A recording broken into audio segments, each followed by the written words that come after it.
Amém. Palavra de honra. Com relação à palavra, Deus era muito claro com relação a ela, direto, objetivo. Todas as vezes que Jesus se via em meio a uma contenda armada pelos fariseus, pelos hipócritas, ele mantinha a sua palavra. Mateus 5, do 33 ao 37. Abram suas Bíblias lá em Mateus 5, do 33 ao 37. A gente vai estar falando aqui e meditando sobre isso, conversando e expondo esse texto que está lá em Mateus, sobre os juramentos. Então, se sua palavra tem honra, você não precisa jurar por nada. Para que jurar? Não é mesmo? Nós vamos ver e entender aqui melhor o que o texto tem a nos dizer. Mateus 5, do 33 ao 37. São poucos versículos, então eu vou ler aos irmãos. Ouviste também que foi dito aos antigos: não jurarás com falsidade, mas cumprirás os teus juramentos para com o Senhor. Eu, porém, vos digo: de maneira nenhuma jureis, nem pelo céu, porque é o trono de Deus, nem pela terra, porque é o estrado de seus pés, nem por Jerusalém, porque é a cidade do grande rei. Nem jureis pela tua cabeça, porque não podes tornar branco, nem preto um só fio de cabelo. Seja, porém, o vosso falar sim, sim, não, não, pois o que passa disso vem do maligno. Algumas versões estão de procedência maligna. Amém, irmãos? Esse texto, ele nos chama muito a atenção no sentido da palavra que nós proferimos. Muitas vezes nós ouvimos algumas pessoas: eu juro pela vida da minha mãe. Essas palavras não devem ser proferidas pelos servos do Senhor. Essas palavras não podem ser proferidas ao vento, ao léu, porque acabamos de ver aqui no texto uma pequena introdução do que foi falado, que nós não temos poder nenhum, nem sobre nosso fio de cabelo, não temos poder sobre nada para podermos afirmar com toda certeza e jurarmos em nome daquilo que nós não temos controle. Então a ideia é: Deus está chamando-nos a atenção daquilo que nós falamos. A sua palavra seja sim, sim, não, não. Quando somos indagados, perguntados, questionados, ou até mesmo testados por outras pessoas, a nossa palavra seja firme, seja baseada naquilo que a palavra de Deus nos ensina. O homem justo, ele não é justo no templo somente, ele não é justo somente na sua casa, ele é justo em todos os lugares. Então, se você aqui tem a sua palavra de honra no meio da eclesia, no meio dos irmãos, também tem que ter no seu trabalho, na sua escola, na convivência com os familiares. A palavra de Deus, ela diz isso, a sua conduta. A gente vê que, ao contrário do pensamento natural, do homem carnal, do homem que vive conforme o que ele acha que deve viver, daquele que despreza os ensinamentos de Cristo, porque ele acha que a filosofia de vida dele é melhor do que os ensinamentos que a palavra de Deus nos diz. Você pode sair e perguntar para qualquer uma dessas pessoas que não querem um compromisso sério, não querem se relacionar com o Senhor, apenas querem contemplá-lo, mas não querem adorá-lo. Essas pessoas, elas têm bases fundamentadas para isso, na base de vida dela, na filosofia de vida dela, que ela acha que é algo novo. Mas nós temos visto João combatendo o gnosticismo, que era uma filosofia pagã, que ia de encontro com a palavra de Deus, e elas se confrontavam, e elas se debatiam. E hoje nós vemos algumas dessas filosofias antigas com roupagens novas, mas o mesmo fundamento: negar a santidade e a glória de Deus, entender que Jesus Cristo foi e sempre será o mestre, mas negar a sua divindade. Por isso que algumas pessoas falam: eu acredito em Jesus, mas não o adora, mas não entregam suas vidas àquele que os salvou mediante o sacrifício na cruz. Então isso não está somente em palavras, mas nos atos. Mas mais do que as palavras, são aquelas mal faladas, mal proferidas, aquelas palavras que colocam em desonra tudo aquilo que você diz proferir. O cristão tem uma conduta a zelar, e o homem natural, ele age de maneira que tudo para ele é um desencargo de consciência. Já ouviram essa expressão? Ele não se arrependeu, ele teve apenas um leve remorso.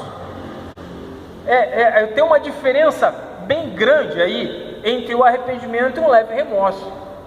Você simplesmente se sentiu mal no momento, constrangido, mas você não se importou ao ponto de fazer uma mudança permanente daquilo em sua vida.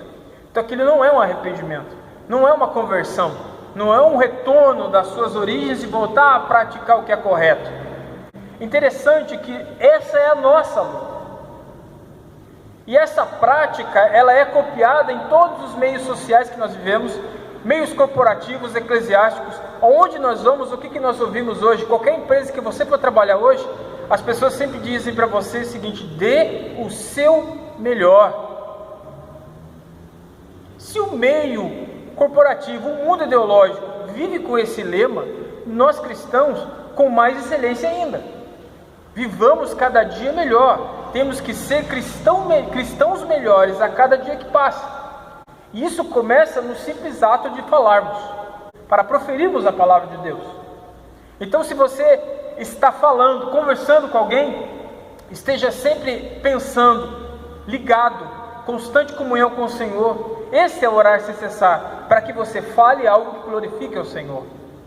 Então, se o homem natural age como desencargo de consciência, até agindo e aplicando base de vida sobre opiniões e não sobre fatos e fundamentos, eles são medíocres.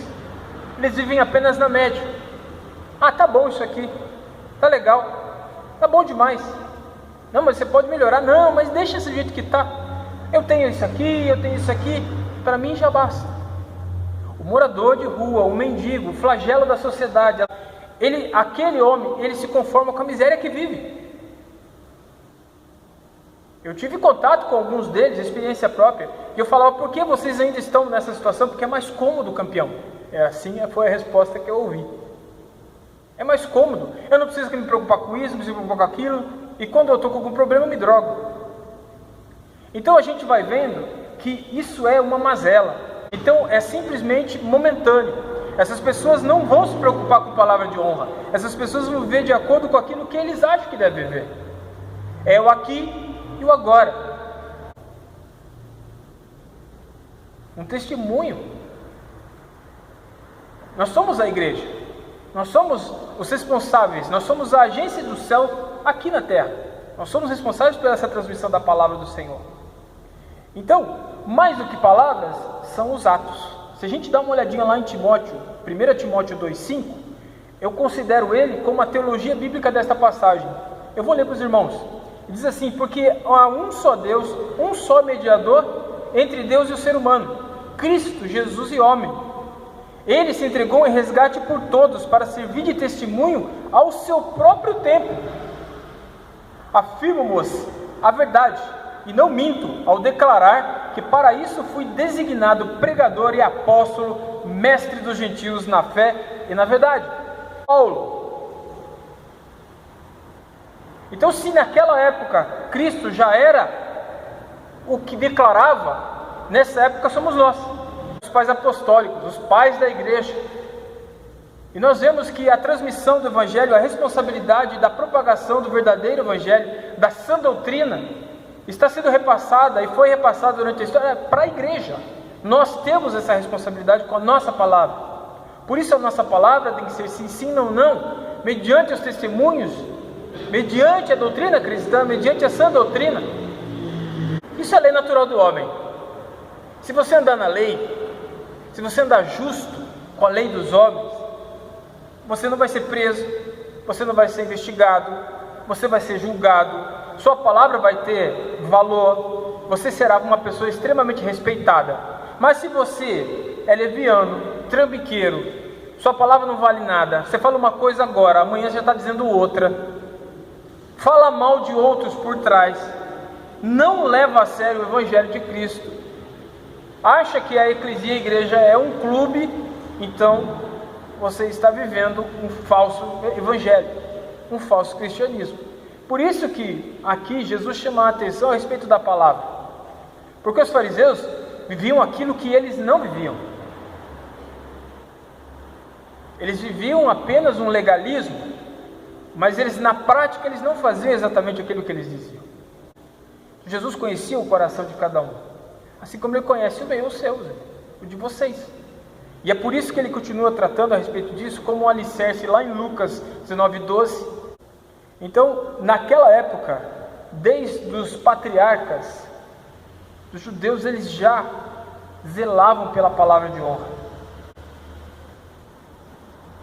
Nós estivemos estudando na IBD sobre a briga dos dois irmãos, Esaú e Jacó, apoiado por um dos pais, e outro do pai é enganado, a palavra de honra foi quebrada. E aí nós vemos que até hoje, muitas dessas guerras que nós vimos hoje, são resultados de palavras de honra quebradas. Quebrada, exatamente isso. Mas Cristo, no texto, ele mostra a irrelevância que o homem tem com relação a isso quando ele não tem palavra de honra. A gente vê que do versículo 34, da parte B dele para frente, até o 36, ele fala sobre o homem falacioso. Quem nunca ouviu falar dessa expressão? Isso é falácia. O que é uma falácia? É a mesma coisa de você ouvir um papagaio falando. Ele sabe o que está dizendo? Não, porque ele só repete. E no nosso meio, infelizmente, no meio da igreja hoje, nós temos muitos falaciosos. Muitas doutrinas são pregadas hoje. Quando eu falo igreja, irmão, não estou falando da igreja local em específico aqui, a nossa. Falo a igreja como um todo. Nós temos visto que Jesus, no decorrer do seu ministério, combateu muitos falsos mestres.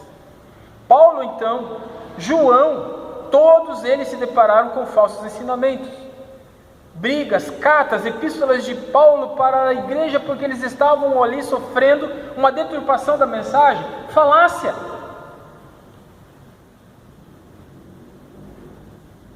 Por isso que o conhecimento da palavra nos ajuda a nos defender de falácias.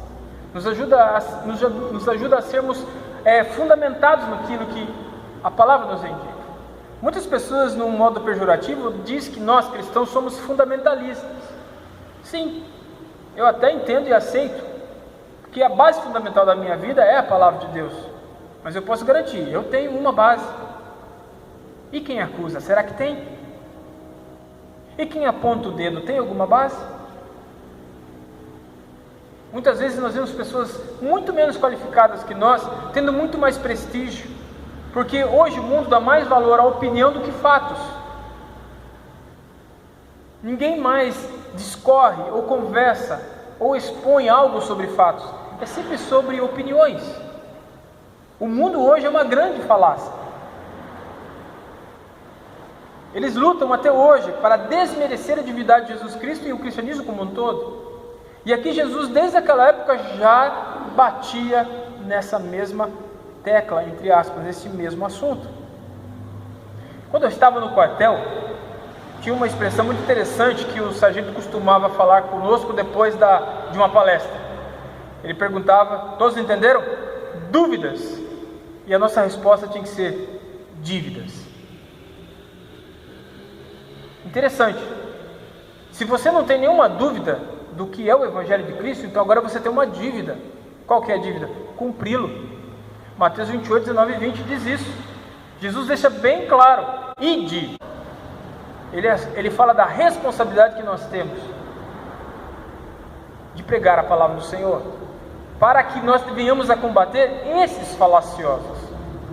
E a palavra do cristão, para que não passe a ser mais uma falácia, tem que ser uma palavra de honra.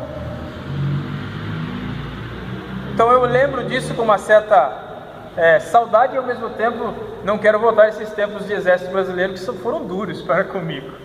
Mas a gente aprende muita coisa: disciplina, respeito, e aprende que a palavra, acima de tudo, tem que ter valor.